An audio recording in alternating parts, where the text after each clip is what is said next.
가족과 저녁을 먹고 있는데 갑자기 뉴스 속보가 뜹니다. 미국과 이스라엘이 이란을 공습했다. 심장이 철렁 내려앉는 순간 여러분은 반사적으로 코인 앱을 켭니다. 비트코인은 단 몇 시간 만에 7만 달러 지지선을 내주며 6만 3천 달러대까지 곤두박질 쳤습니다. 시장의 공포 탐욕 지수는 순식간에 얼어붙었고 전쟁 확전 공포에 질린 개인 투자자들의 투매가 쏟아졌습니다.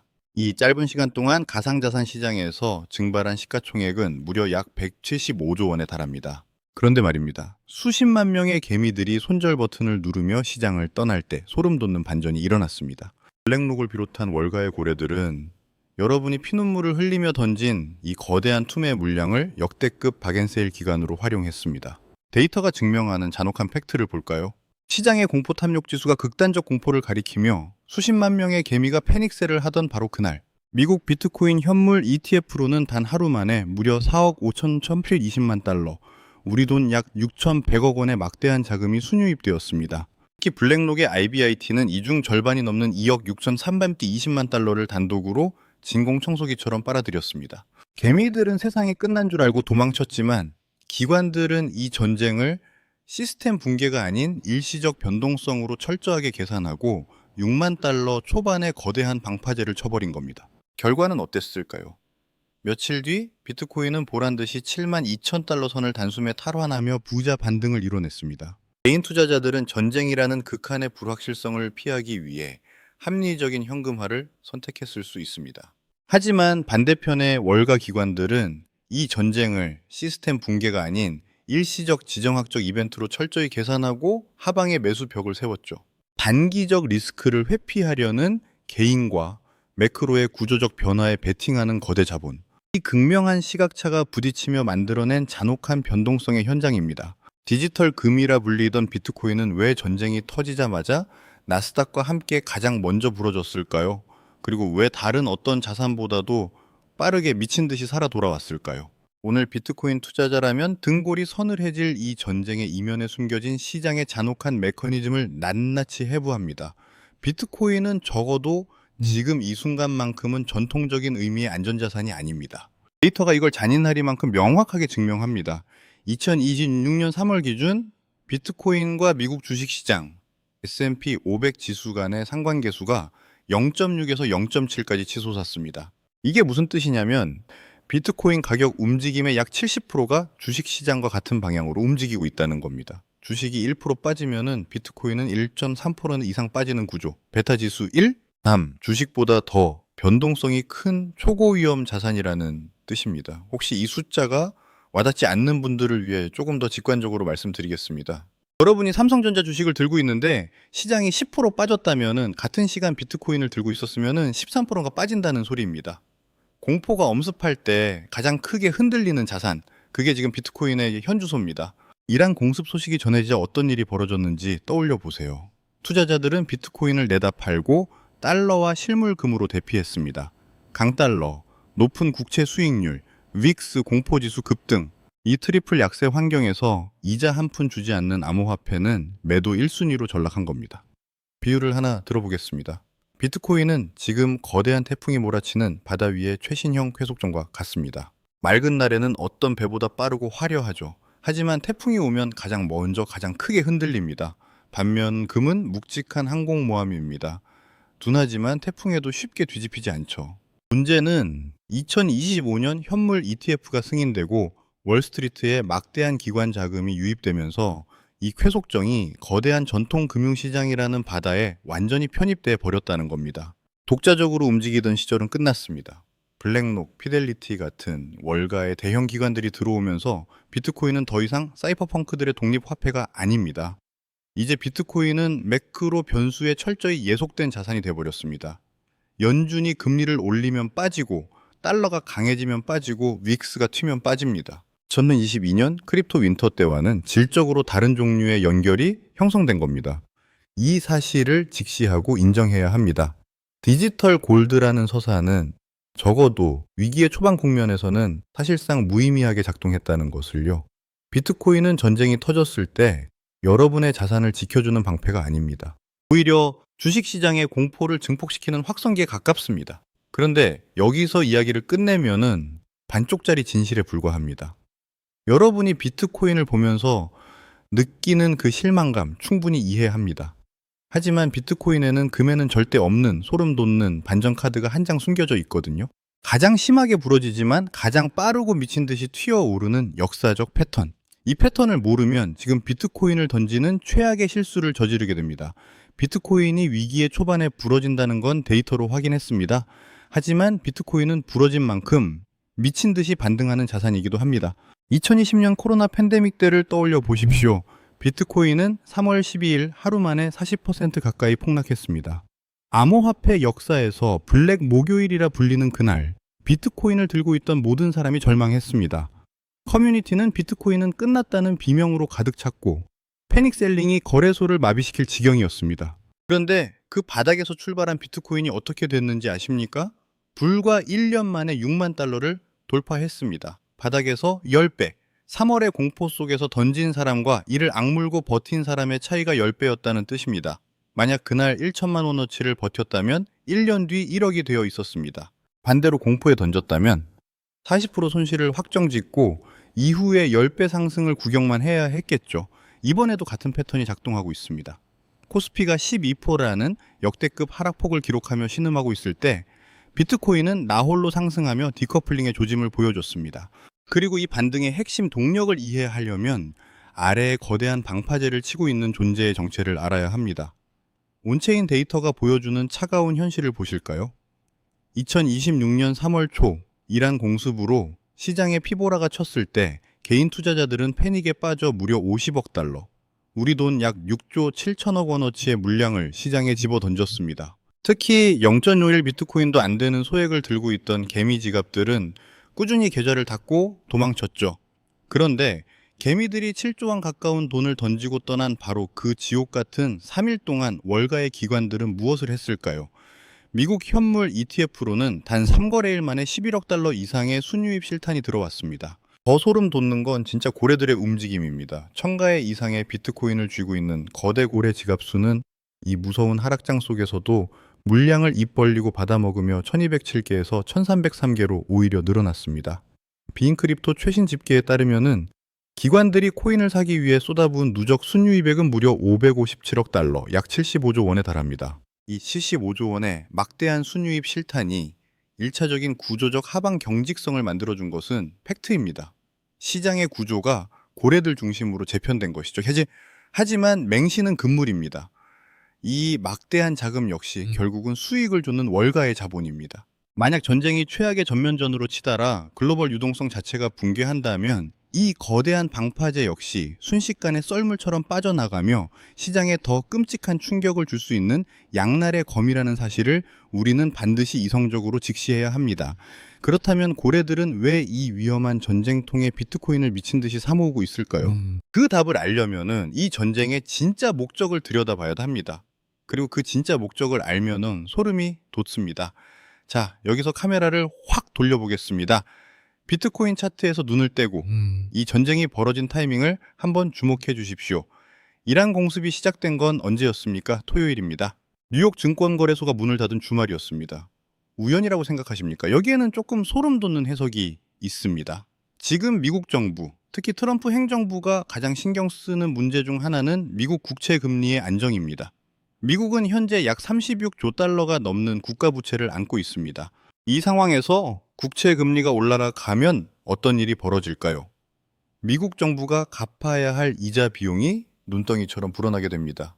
그래서 백악관 입장에서는 국채 시장이 흔들리는 것을 무엇보다 두려워합니다. 과거에는 전쟁이 터지면 돈이 어디로 몰렸을까요? 대부분 금과 미국 국채였습니다. 둘 다 안전자산이라는 인식이 강했기 때문입니다. 투자자들은 위험한 주식시장에서 빠져나와 금이나 미국 국채를 사면서 자산을 지키려고 했죠. 시중에 떠도는 이야기 중 바젤 3 협약 이후 금이 미국 국채와 똑같은 등급 자산이 되었다는 말이 있는데 이는 팩트가 아닙니다.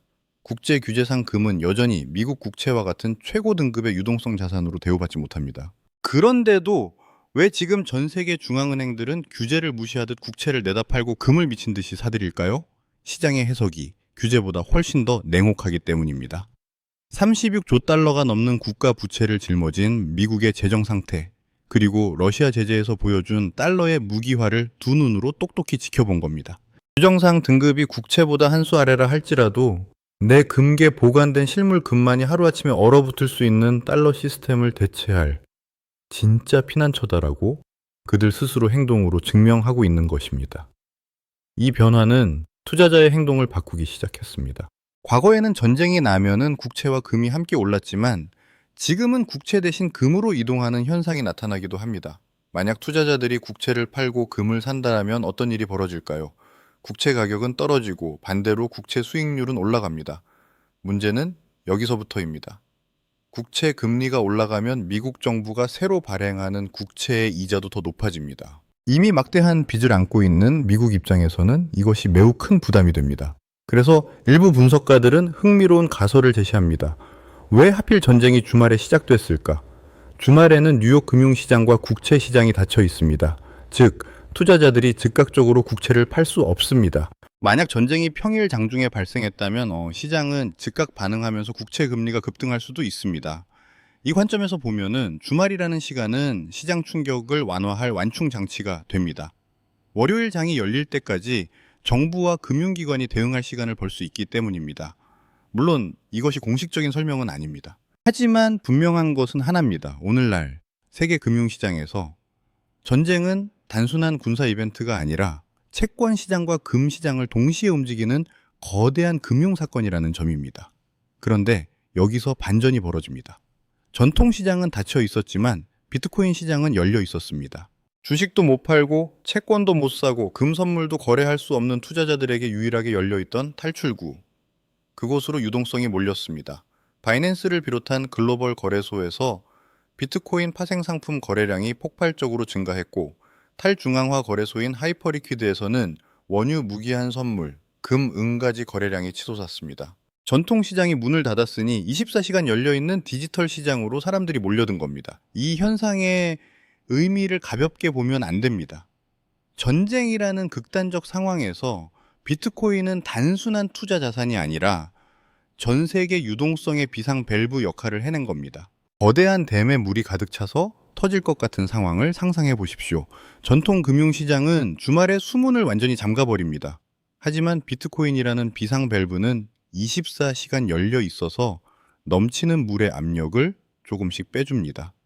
이 밸브가 없었다면은 월요일 아침에 댐이 한꺼번에 무너지면서 시장이 훨씬 더 참혹하게 붕괴했을 수도 있습니다.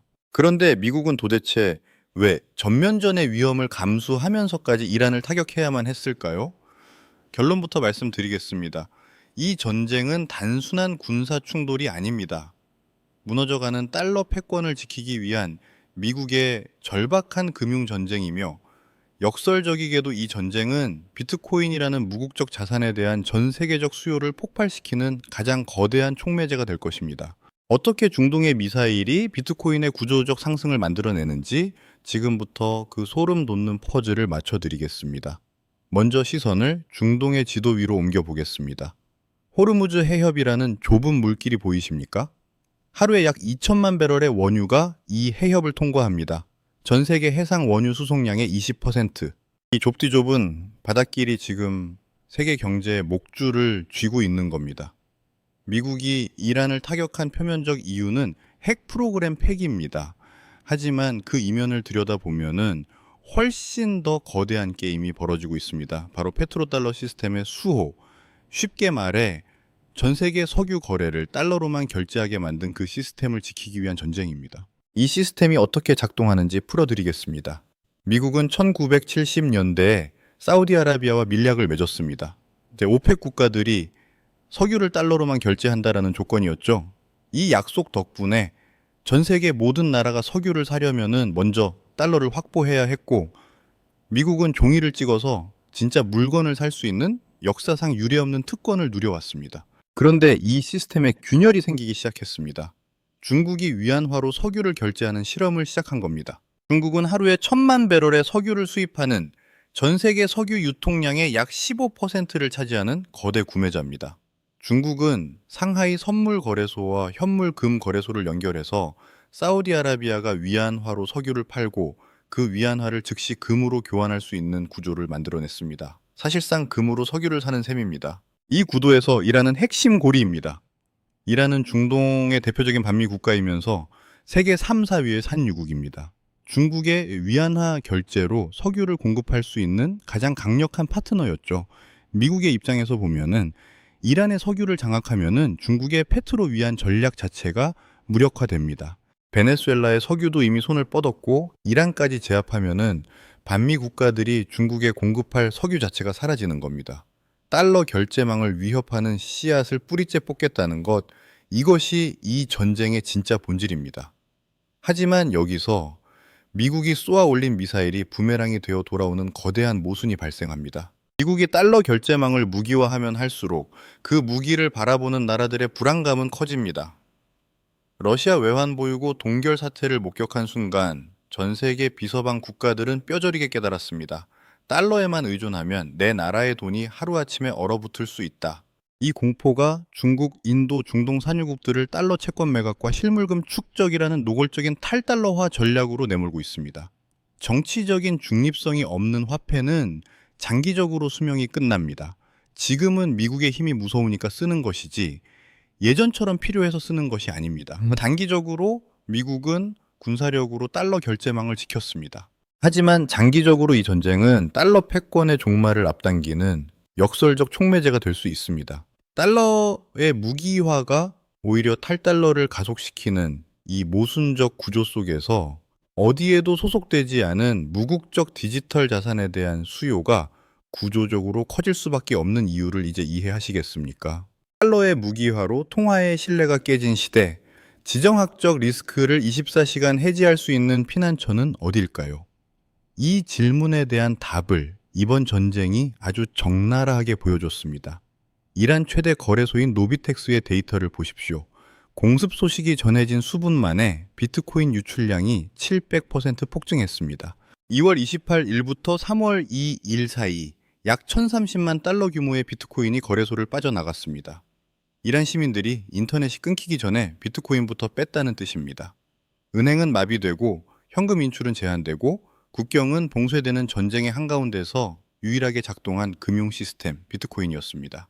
이건 이번이 처음이 아닙니다. 2022년 러시아 우크라이나 전쟁 때도 은행 시스템이 전산 마비되고 정부가 출금을 제한하는 상황에서 비트코인은 유일한 지불 수단이자 탈출구 역할을 했습니다. 전쟁이라는 극한 상황에서 비트코인의 가치는 가격표에 찍힌 숫자가 아닙니다.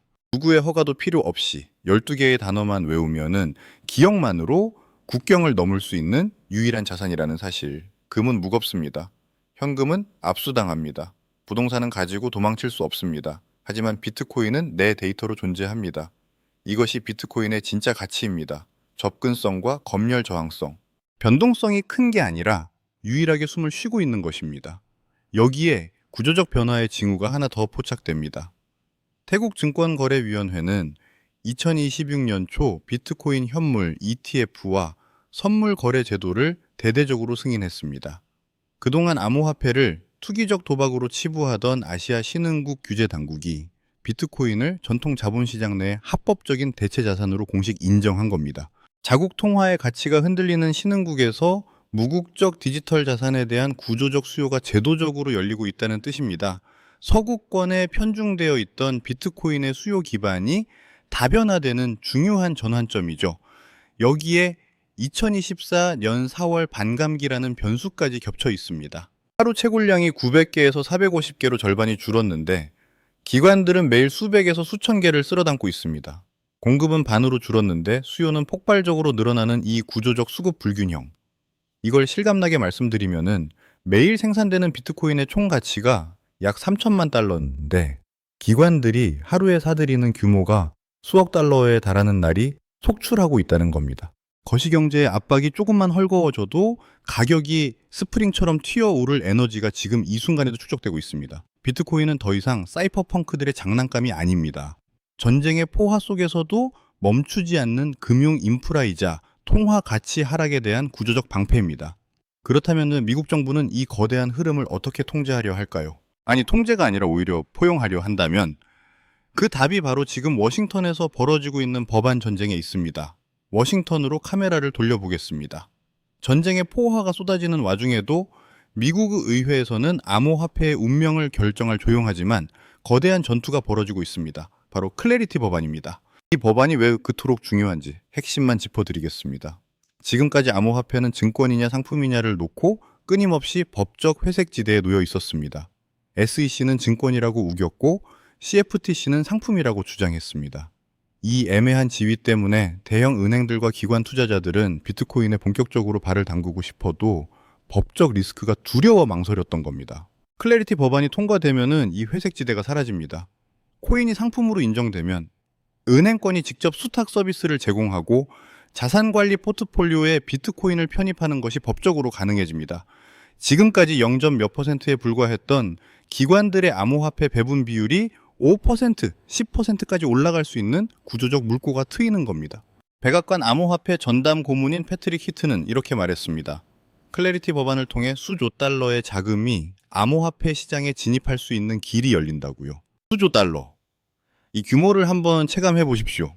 지금 전체 암호화폐 시장의 시가총액이 약 2조 달러인데 수조 달러의 새로운 자금이 유입된다는 건 시장 자체가 몇 배로 커질 수 있다는 뜻입니다. 트럼프 대통령도 직접 나섰습니다. 트루스 소셜에 글을 올려 은행들이 법안을 인질로 삼아선 안 된다라고 압박하면서 클래리티 법안의 조속한 통과를 촉구했습니다. 왜 이렇게 급할까요? 11월 중간선거가 있습니다. 전쟁으로 유가가 치솟고 물가가 오르면은 여론이 악화됩니다. 트럼프에게는 암호화폐 시장을 띄워서 분위기를 반전시킬 명분이 절실한 겁니다. 정치적 계산이든 아니든 이 흐름의 방향은 명확합니다. 물론 이 거대한 자금 유입의 시나리오가 순탄하게만 굴러가는 것은 아닙니다. 팩트부터 냉정하게 짚고 넘어가죠. 현재 이 클래리티 법안은 상원은행위원회에서 사실상 심각한 교착 상태에 빠져 발이 묶여 있습니다. 가장 큰 걸림돌은 바로 스테이블 코인 이자를 둘러싼 전통 은행권과 크립토 업계의 피 튀기는 밥그릇 싸움입니다. 코인 업계가 스테이블 코인의 예금처럼 이자를 주게 되면 어떻게 될까요? 은행들 입장에선 사람들의 예금이 코인 시장으로 썰물처럼 빠져나가 대출 재원이 말라버릴 수밖에 없습니다. 그래서 은행권이 사활을 걸고 결사 반대를 하고 있는 겁니다. 지난 2025년 7월에 하원은 통과했지만 막강한 로비력을 가진 은행권의 반발과 엘리자베스 워렌 같은 반크립토 정치인들의 견제가 맞물리면서 상원의 문턱을 넘지 못하고 있는 실정이죠. 트럼프 행정부가 직접 나서서 은행이 법안을 인질로 잡고 있다며 압박을 가하고 절충안을 모색 중이지만 아직 최종 합의점에는 이르지 못했습니다. 현재 폴리마켓 예측이나 JP모건 애널리스트들은 다가오는 2026년 봄에서 여름 사이, 즉 올해 중반쯤 극적인 타협이 이루어질 가능성에 무게를 두고 있습니다. 요약하자면 이렇습니다. 무조건적인 낙관도, 섣부른 비관도 금물입니다.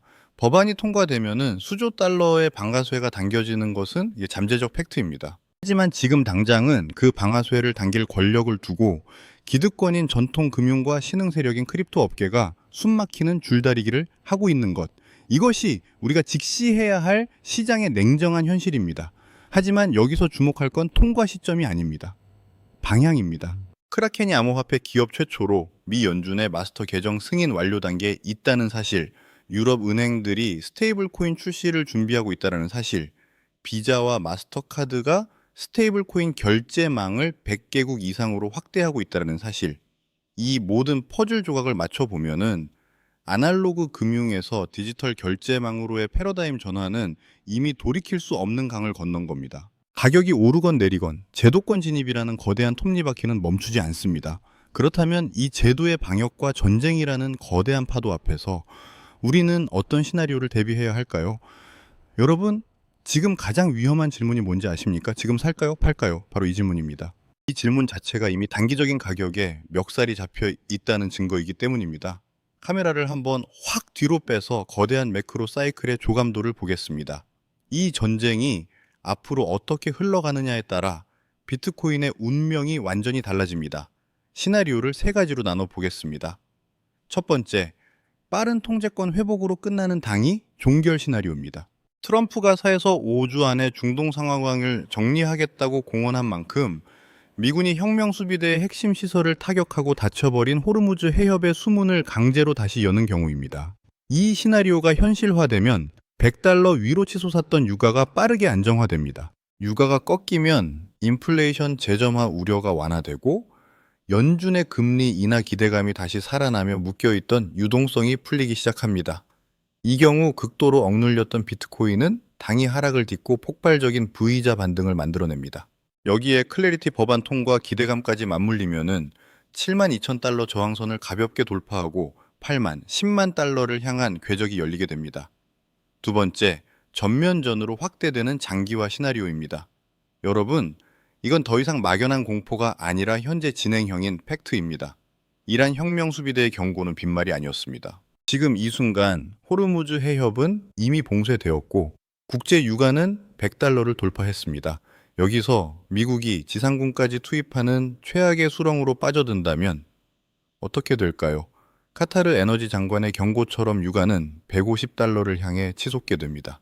유가 폭등은 곧 끔찍한 인플레이션의 재점화를 의미하고 연준은 금리를 내리기는커녕 오히려 다시 올려야 하는 치명적인 딜레마에 빠지게 됩니다. 것이 경제의 압박이 극에 달하는 이 시나리오에서는 비트코인 역시 단기적으로 피를 흘릴 수밖에 없습니다. 190조 원의 기관 방파제에도 불구하고 62,300달러의 구조적 지지선이 무너지면은 5만 달러대를 넘어 최악의 경우 42,000에서 45,000달러까지 하반기 열리게 되는 잔혹한 구간을 견뎌야 합니다. 물론 일각에서는 긍정적인 반전 시나리오를 제시하기도 합니다. 전면전이 장기화되어 침체가 오면 미국 정부는 결국 다시 돈을 풀 수밖에 없고 화폐 가치 하락의 해지 수단으로 비트코인이 반등할 것이란 낙관론이죠. 하지만 그 기약 없는 인내의 시간 동안 비트코인이 어디까지 추락할지 아무도 모릅니다. 기관들의 방파제라 할지라도 투심이 꺾이면 62,300달러 지지선이 무너지고 4만 달러대 혹은 그 이하까지 하반기 열릴 수 있습니다. 최종적으로 우상향을 한다 한들 그 과정에서 벌어질 극단적인 변동성은 웬만한 투자자들의 멘탈로는 버티기 힘든 지옥이 될 수 있음을 명심해야 합니다. 세 번째, 피말리는 지정학적 삿바 싸움 끝에 외교적 타결로 종결되는 시나리오입니다. 이 시나리오의 타임라인을 가장 정확히 꿰뚫어 보려면 지금 글로벌 예측 시장인 폴리마켓에서 벌어지고 있는 소름 돋는 쩐의 전쟁을 봐야 합니다. 현재 폴리마켓에 모인 전 세계 자금은 3월 내 조기 휴전 가능성을 20에서 30%대로 냉혹하게 후려쳤습니다. 반면 5월에서 6월 사이 타결 확률에는 70에서 80%라는 압도적인 베팅을 쏟아붓고 있습니다. 단순히 대중들의 찍기 아니냐고요? 천만의 말씀입니다. 최근 미국 현지 보도와 온체인 데이터에 따르면은 이번 이란 공습 관련 베팅에만 무려 5억 2,900만 달러가 넘는 뭉칫돈이 몰렸습니다. 심지어 공습 직전 극비 군사 작전 정보를 미리 알았던 것으로 강력히 의심되는 6개의 미스터리 지갑이 수백만 달러를 쓸어 담으며 미 정계의 내부자 거래 조사까지 촉발된 상태입니다. 이 잔혹한 팩트가 의미하는 바는 명확합니다. 이 확률은 단순한 대중의 희망사항이 아니라 최고급 정보망과 막대한 자본을 쥔 스마트머니들의 철저한 계산 결과라는 겁니다. 이 전쟁이 한두 달간의 피 말리는 지정학적 삿바 싸움과 협상을 거친 뒤에야 극적인 타결이 나올 것이라고 확신하며 돈을 걸고 있는 것이죠. 투자자 입장에서 이 시나리오가 의미하는 바는 잔혹합니다. 당장 폭발적인 V자 반등이 나오는 게 아니라 짧게는 몇 주에서 길게는 2달 가까이 6만 달러와 7만 달러 사이를 오르락내리락하는 피 말리는 박스권 장세가 이어진다는 뜻입니다. 이 지루한 공포의 횡보장에서 멘탈이 약한 개미들은 결국 코인은 끝났다며 물량을 던지게 될 겁니다. 고래들은 바로 그 지쳐 떨어지는 물량을 이 기간 동안 밑에서 입을 벌리고 받아먹으려는 속셈인 것이죠. 하지만 이 지독한 인내의 시간이 끝나고 마침내 극적인 타결 소식이 들려오면 어떻게 될까요?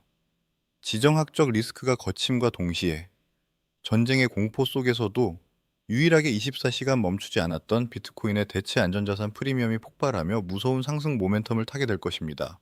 여기에 기름을 붓는 월가 1등, 은행의 최신 폭탄 선언을 하나 보시죠. 2026년 2월 JP모건은 매우 의미심장한 보고서를 냈습니다. 비트코인과 금의 변동성 격차가 역대 최저치인 1.5배로 수렴하고 있다는 사실을 지적하며 비트코인이 전 세계 민간 금 투자 시장을 따라잡을 경우 이론적인 1비트코인 가격은 26만 6천 달러에 달한다고 발표했습니다. 오해하시면 안 됩니다. 전쟁 끝나자마자 당장 26만 달러가 간다는 허황된 소리가 아닙니다. 이 숫자가 의미하는 진짜 핵심은 월가의 최상위 기관들이 이제 비트코인의 구조적 상승 한계치를 아예 금과 동등한 레벨로 격상시켜 바라보기 시작했다라는 명백한 팩트입니다. 당장의 지루한 박스권에 지쳐 손절 버튼을 누르는 개미들과 4에서 5월의 타결을 내다보며 26만 달러라는 거대한 장기 목표를 향해 매집하는 고래들. 여러분은 지금 어느 쪽에 서 계십니까? 장미만 보고 가시를 무시하는 건 투자가 아니라 도박입니다. 이 거대한 변동성 속에서 살아남을 유일한 원칙은 무엇일까요? 지금 이 순간 여러분이 공포에 질려 물량을 던지고 있을 때 진짜 큰 손들은 여러분이 던지는 바로 그 물량을 두 손 가득 주워 담고 있습니다. 시장이 무너지고 있는 게 아닙니다. 부의 주인이 바뀌고 있는 겁니다. 개인에서 거대 자본으로, 겁먹은 자에서 준비된 자에게로. 공포는 개미들의 손에서 자산을 빼앗아 고래들의 금고로 넘기는 부의 대이동 장치입니다. 아크인베스트의 캐시 우드는 시장이 큰 폭으로 하락할 때마다 코인베이스와 로빈후드 주식을 적극적으로 매집했고, 트럼프의 아들들이 운영하는 채굴 기업은 채굴기를 11만 대 이상 추가 매입했습니다. 공포의 한복판에서 이들은 확신에 찬 매수를 하고 있습니다. 이 사실이 여러분에게 말해주는 게 있지 않습니까? 그래서 지금 가장 중요한 원칙을 말씀드리겠습니다. 첫째, 빚을 내서 버티지 마십시오. 레버리지는 마진콜의 먹잇감입니다. 이 변동성의 한가운데서 빚으로 롱 포지션을 잡는 건 폭풍우 치는 바다에서 구명조끼 없이 수영하는 것과 같습니다. 실제로 이번 급락에서 수억 달러 규모의 롱 포지션이 강제 청산됐습니다.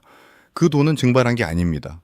반대편에서 숏을 잡고 있던 고래들의 주머니로 들어간 겁니다. 둘째, 현금 비중을 넉넉히 유지하십시오. 어떤 시나리오가 펼쳐지든 현금은 가장 강력한 무기입니다. 추가 하락이 오면은 저가 매수의 실탄이 되고, 반등이 오면 여유롭게 추격할 수 있는 여유가 됩니다. 셋째, 공포에 휩쓸린 뇌동매매를 경계하되 철저한 리스크 관리를 병행하십시오. 자신이 사전에 정해둔 명확한 손절 라인이 아니라면 단순히 시장의 패닉에 동조해 들고 있는 현물을 섣불리 던지는 것은 재고해 볼 필요가 있습니다.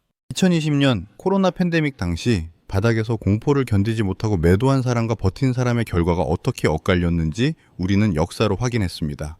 만약 전면전 장기화 등으로 화폐 가치가 하락하는 국면이 본격화된다면 지금의 섣부른 매도는 훗날 훨씬 더 비싼 값을 치르고 되사야 하는 뼈아픈 실수가 될 수도 있습니다. 하지만 그렇다고 무조건적인 낙관으로 버티라는 뜻은 아닙니다. 단기적인 가격 변동성은 여러분의 멘탈을 부숴버릴 만큼 잔혹할 수 있습니다. 아무리 좋은 자산이라도 감당할 수 없는 비중이 들어가 있다면 이 시장은 지옥이 될 뿐입니다. 따라서 무리한 레버리지를 줄이고 보수적으로 리스크를 관리하는 것은 선택이 아닌 필수입니다. 당장의 가격은 매일 요동치고 여러분을 괴롭히겠지만 그 이면의 펀더멘털을 보십시오. 비트코인이 24시간 멈추지 않는 유일한 글로벌 금융 인프라라는 가치, 반감기로 공급이 구조적으로 줄어들고 있다는 팩트, 그리고 75조 원이라는 막대한 기관 순유입 실탄이 하방을 바치고 있다는 냉혹한 현실. 이런 거시적 시스템의 변화는 하루아침에 바뀌지 않습니다. 2008년에도, 2020년에도, 그리고 2026년 지금도 위기는 늘 같은 얼굴로 찾아와 겁먹은 자의 부를 빼앗아 준비된 자에게 넘겨줍니다. 역사가 이것을 반복해서 증명하고 있는데 우리는 왜 매번 같은 공포에 굴복하는 걸까요? 마지막으로 여러분께 하나만 묻겠습니다. 전쟁통엔 무조건 실물금과 달러가 최고라고 믿는 사람이 있습니다. 반대편에는 24시간 거래 가능한 비트코인이야말로 진정한 지정학적 도피처라고 주장하는 사람이 있습니다. 여러분은 지금 어느 쪽에 서 계십니까? 그 답은 여러분의 댓글에서 듣고 싶습니다. 영상이 유익하셨다면 구독과 좋아요 부탁드립니다. 영상 제작에 큰 힘이 됩니다.